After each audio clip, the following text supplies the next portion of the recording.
Good morning. This is Rich Ristvedt with American Ag Network here. With me, I have got Mark Storr, who is the BASF Technical Service Representative. And we're going to chat a little bit today about weather, about last year's weather and this year's weather. But Mark, I'd like you to start off. Just kind of tell us what territory you kind of usually work in and where your expertise is, where your home base is. I'm based here in central Iowa. I cover all of central Iowa for BSF, basically from the Minnesota line all the way to the Missouri line. Okay. All right. Great. Well, so let's kick it off with how was this last year's weather? We saw a couple of weather anomalies and some of the same weather too, but just give us a rundown of what we saw last year. Yeah, well, we've been struggling, I think, a lot of the Corn Belt and a lot of the western states as well with some dry weather. And we've had some very dry pockets, particularly in western Iowa, that leaked into central Iowa here as well. So it's I guess I'm pleased to see what's going on in 2023. A lot of the climatologists are talking about switching the weather pattern to a little bit more normal, a wetter environment, which I think the big thing that growers are excited about is being able to replenish all the subsoil moisture that's been lost over the last few years. And it's really crazy the yields that we've been able to produce over the last few years, even when it's been dry. And I attribute some of that to some of the plant protection products, crop protection products that BSF offers. But a lot of good management, good hybrids, good varieties, fertility, a lot of moving parts. But generally, we've been successful doing what we've been able to do. Not maybe grow as good a crops that we would like, but again, maybe things are turning up in 2023 to move us to that next level. We'll see. Well, and for this last year, what were maybe some of the biggest challenges, the biggest struggles you saw? We had that derecho that came through South Dakota and some other things. Kind of give us some of the bullet points, the big movers. Yeah, well, those big wind events were definitely, pretty far encompassing. We were well affected by that all through central Iowa here a couple years ago. So definitely some losses associated with that. But just a general mix. I mean, weed control continues to be a challenge with dry weather. We sometimes don't get our herbicides effectively activated in the spring, and then that kind of puts us behind the eight ball and a challenge to control those weeds later in the season. And with weeds like water hemp, of course, everybody talks about that is a real problem because we just, have lost so many tools that we can effectively control that weed post-emerge. So we're relying on things like Liberty, for example, is probably one of the biggest, growth products for BSF because it's one of the few that can still effectively control water hemp post-emerge. So, but it still doesn't predispose the need for pre-emerge herbicides, and that's where I think generally growers and retailers understand that it's a systems approach. We need to use both pre and post chemistry, and then usually rely on some type of residual chemistry going with the post-emerge application to give us an extended residual. Disease has always been a challenge for us. Even in the dry years where you wouldn't think that disease would be as prevalent as it was, we've managed to find tar spot, over the last several years. And that continues to grow in status, as those spores, they're permanent. The disease is a permanent resident, I'm afraid now. We have the host residue, the host corn plants that set themselves up. They get attacked like they did in 2022. And then the disease overwinters on all that residue, and then it just lays dormant waiting for this year's corn crop in 2023. And then we'll get the right environment and we'll get an infection. And we were very fortunate in the last few years that the tar spot infections have been very late in the season. So they were yield limiting in some areas, but they weren't devastating yield losses like we know we can get with that disease. This is what kind of worries me a little bit about 2023. We had some, wet weather here, cool weather conditions, early season stress. There's other diseases that we can see that predispose a plant for, dealing with a chronic disease that it is going to have to fight through. and it will be more susceptible potentially or less able to defend itself as time goes on. So we'll kind of have to wait and see how that rolls out for us. Well, and so you mentioned 2023 here now, and it looks like a lot of the models are saying that we're shifting to a more El Nino weather pattern, which should be good for the growing season in the U.S. here. Tell us kind of what we're looking at for this next year and what we can kind of expect. I mean, of course, it's every day is different, but what are we looking to expect? Yeah, well, right now, I mean, we're off to a good start. We've had too much rain in several parts of Iowa, so we're probably going to have to do some replanting. We've got some of the crop in very early.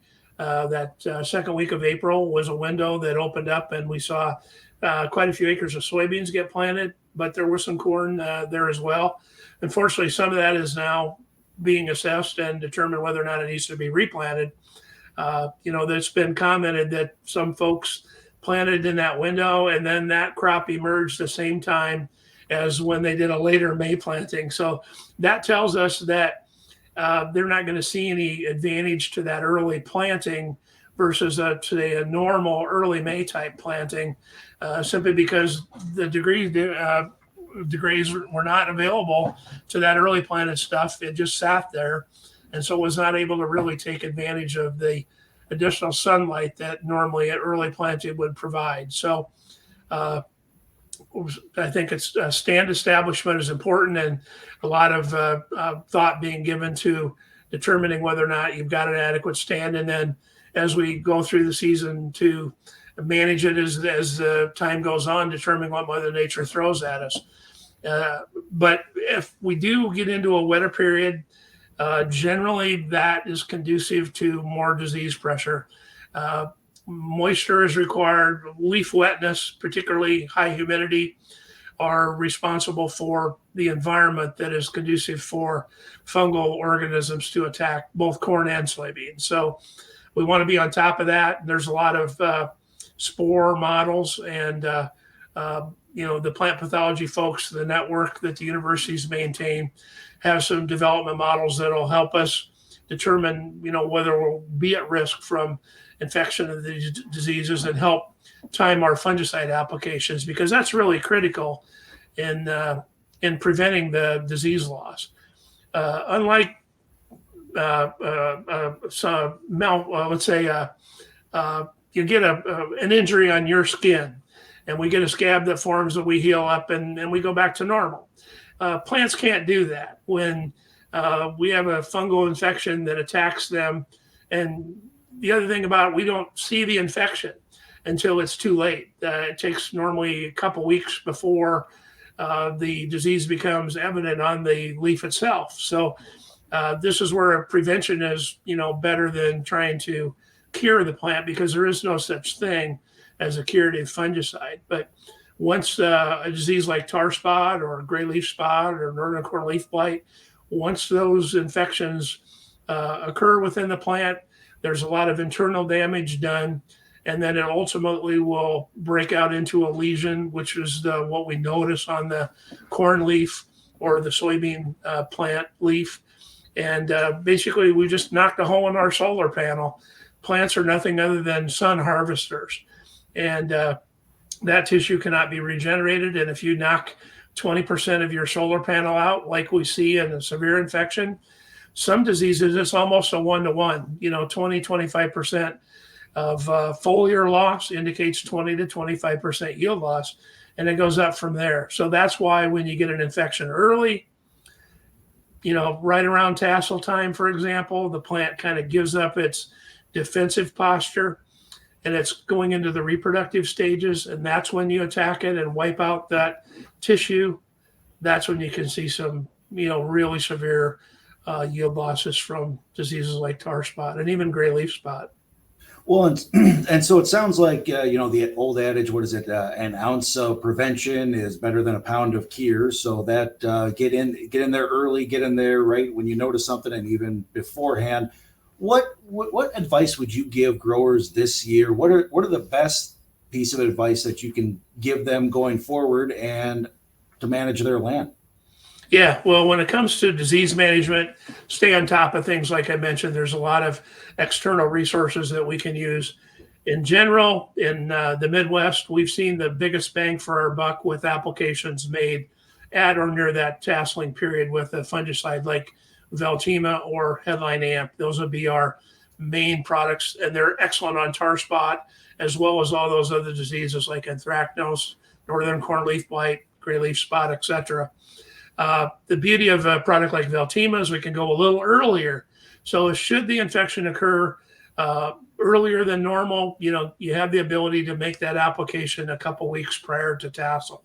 You don't have to wait till you see mature tassels evident on your corn stand. So monitor it closely. Be ready to pull the trigger should there be disease in your area. And again, this is where some of this monitoring information is helpful, because that's because of what I said earlier, that infection occurs before you know it. And then if you waited that 2 weeks, that's when you see the blemishes on your plant. You're already lost the battle, or a big chunk of it. In soybeans, they're a little bit different. We normally don't see devastating diseases like tar spot.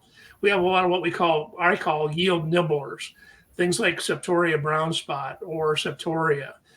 These are leaf abnormalities, or they cause leaf abnormalities. They definitely cut yield. It's pretty easy to lose 5 to 8 bushels to these foliar diseases. Frog eye would be the worst one.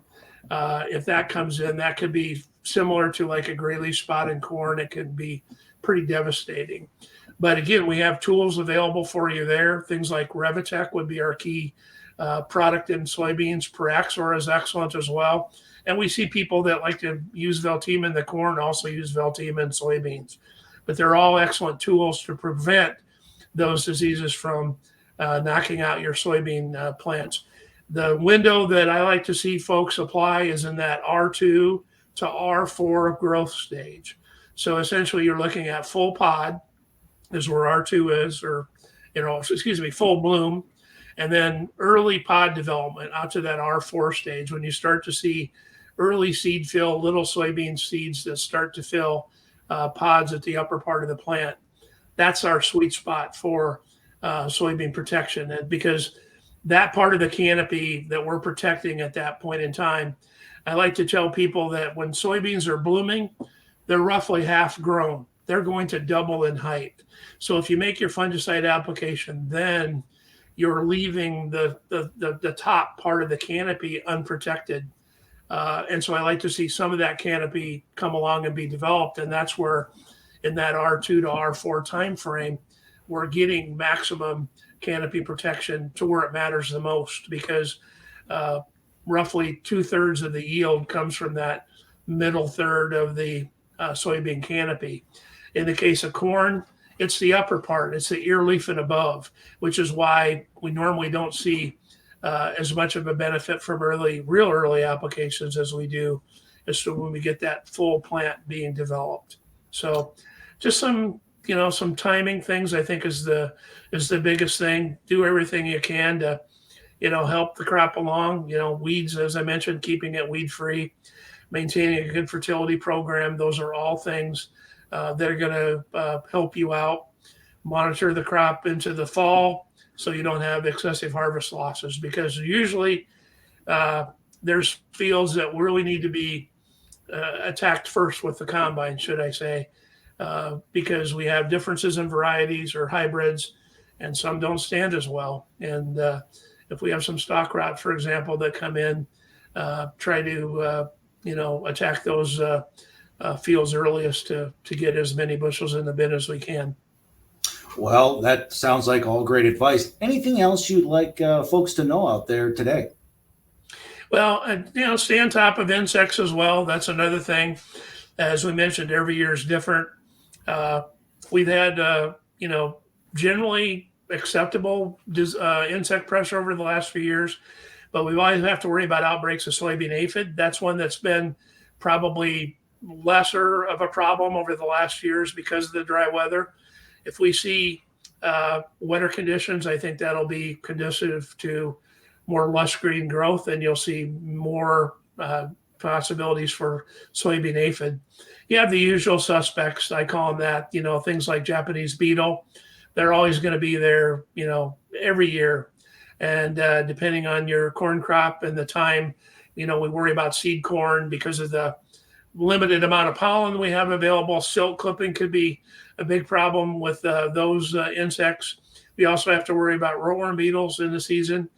And we'll be monitoring rootworms very closely this year because I think there's an influx of that population because we're losing some of the BT effectiveness, and we're starting to see greater corn rootworm insect pressure. So monitoring the adults will help us plan for the future.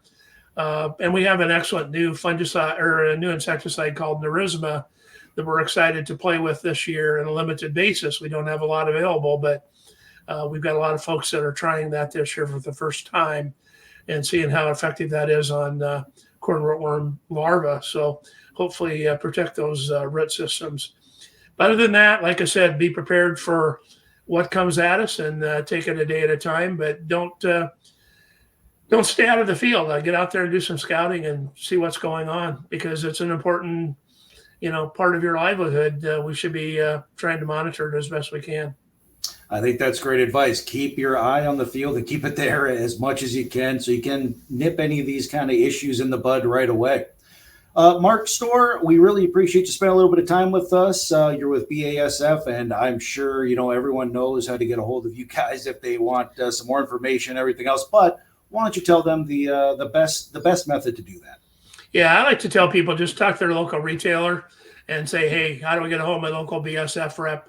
Or work with that retailer to get a hold of that person, whether it's one of our field sales representatives, tech service rep for like myself, or one of the area agronomists as well. So we're all here to help answer your questions, and they're all local. So try to, they're probably familiar with what's going on in your area and give you the best advice. So hope we can help you out and be glad to tackle those questions as they come in. Well, perfect. Well, Mark, thank you for spending a little bit of time with us today. Really appreciate it. You bet, Richard. Thank you. I appreciate your time. Thank you.